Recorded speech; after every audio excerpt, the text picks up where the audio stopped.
Welcome back to Conversation by IYC. The yacht buyer is changing. Today's owners are entering the market younger, buying larger yachts earlier, and often moving through their ownership journey faster than ever before. Today, I'm joined by sales consultant Jordil. Welcome. Hi, Sidney. To ask what is driving those decisions, how do owners know when it's time to move up, and what role does a trusted broker play throughout that evolution? So, Leo, how has the profile of the typical yacht buyer changed over the last decade? Well, 10 years ago, typical buyer was pretty predictable. Self-made, 55, 60-year-old, offering from real estate, industrial manufacturing, or old school finance. Today, the pool is much different. It's much wider. You've got all the self-made tech founders who exited in their 30s, 40s, crypto, fintech, private equity, the younger crowd joining the market. The other big shift, buyers today are far more global. A decade ago, we were mostly dealing with US and Northern European. And now we're seeing serious buyers from the Middle East, Southeast Asia, Latin America. Actually, that's probably the biggest emerging market at the moment. You've noted that today's buyers are generally younger, but are they younger or are they just simply entering the market with different expectations? I think generally a mix of both, but I lean toward the different expectations. The average age has come down somehow, but more meaningful shift is psychological. Younger wealth doesn't feel like it needs to earn a yacht through decades of slow climb. They made their money fast, so they tend to buy faster. Faster. And what's also different is the expectation of experience over ownership prestige. The older generation buyers often bought a yacht as a status, and lifestyle sort of came second. Newer buyers are the reverse. They want the experience, the connectivity, the ability to work from the boat, wellness spaces, and the status is almost secondary. And so what industries or backgrounds are today's first-time buyers coming from? Well, as I said earlier, tech, fintech, crypto, but digital-first businesses are the obvious headline. SaaS, e-commerce, gaming, but it's also like other businesses like healthcare and biotech, private credit and alternative investment managers. That's kind of what has always been there as our clients, but also increasingly sports and entertainment.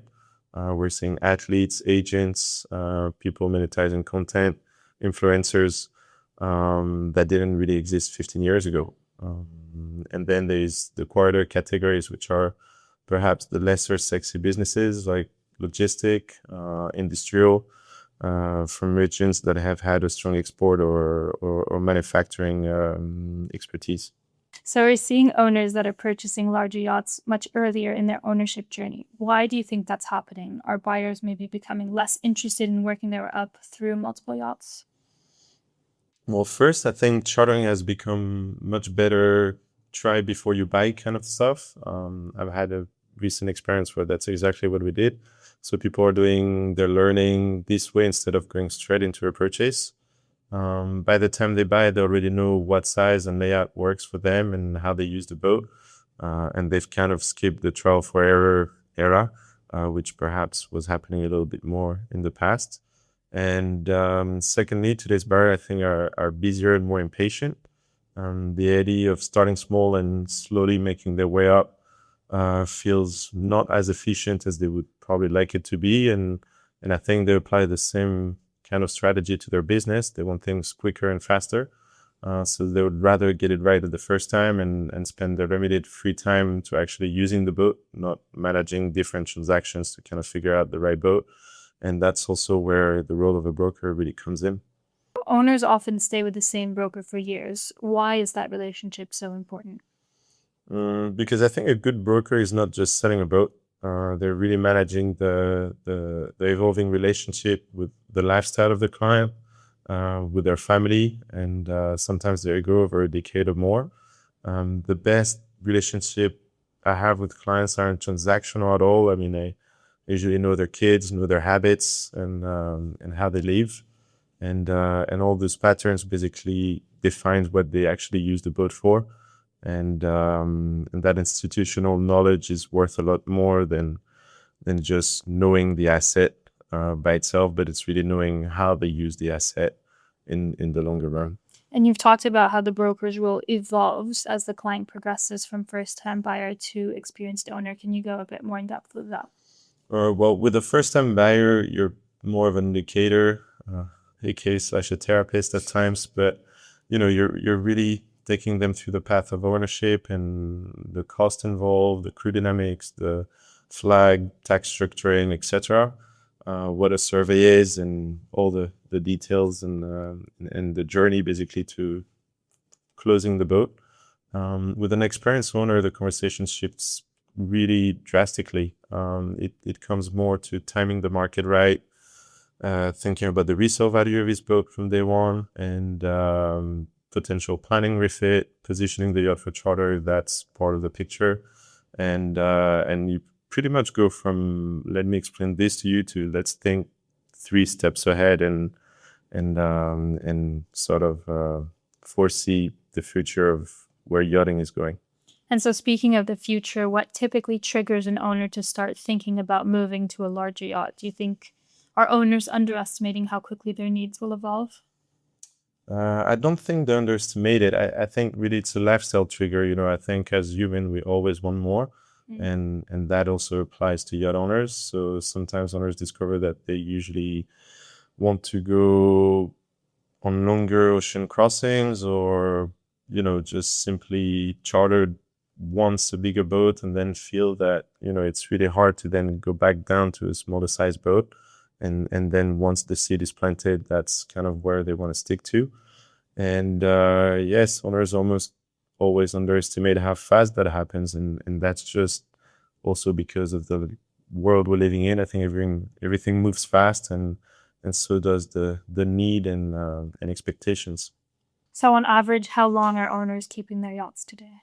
Probably shorter than what people assume. I think the historical benchmark would be 5 years. That's kind of the numbers that you repeatedly come to hear in the industry, but I'd say perhaps a bit less than that nowadays, with the newer, faster moving wealth, which we talked about earlier. Very engaged owners who fall in love with the last tab can hold much longer. So at what point does an owner typically consider commissioning a new build then? Well, that usually comes kind of, I wouldn't say at the end of the journey, but it would be very rare, or at least I would really discourage any first-time buyer to just go straight into a new build. And that's not always the easy part. It's hard to say no to a client, but usually once they've owned 1 or 2 boats, it kind of become very obvious and specific in terms of how they want to use the boat and what makes sense to them and their specific usage. So at that point, the brokerage market is usually not suitable to them anymore, and then that's when they're ready to move into their next boat, which is a new build from a black canvas. So what advice would you give someone buying their first yacht today if their goal is to become a long-term owner? Well, like I tell every client, and actually it's a client that gave me the idea, I didn't come up with it, but just charter extensively, really try before you buy. Even sometimes yacht that feels slightly out of reach because they're smaller or whatsoever, might kind of be an eye-opener. And when you pick your broker, I think you're really picking a long-term advisor and not just a salesperson, as a lot of people see us in the industry. But I think the right one will tell you not to buy something occasionally, and that's probably the toughest part of our job, is when a client has pre-made ideas about exactly what he wants, but it's also knowing that this is not what will be suitable for him and his family on the long run.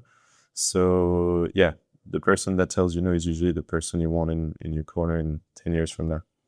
So before we close, I have 5 quick fire questions for you, Leo. Are you ready? Ready. Sunrise or sunset at Eckford? Sunrise. Salt on your skin or sun on your face? Salt on the skin. Warm Mediterranean breeze or Caribbean trade winds? Caribbean trade winds all the way. Engines off or cruising at full speed? Engines off. And a destination that you'll never tire of? Obviously, St. Bart's. Why did I know that's crazy to say? Well, thank you, Leo. Thank you, Sidney.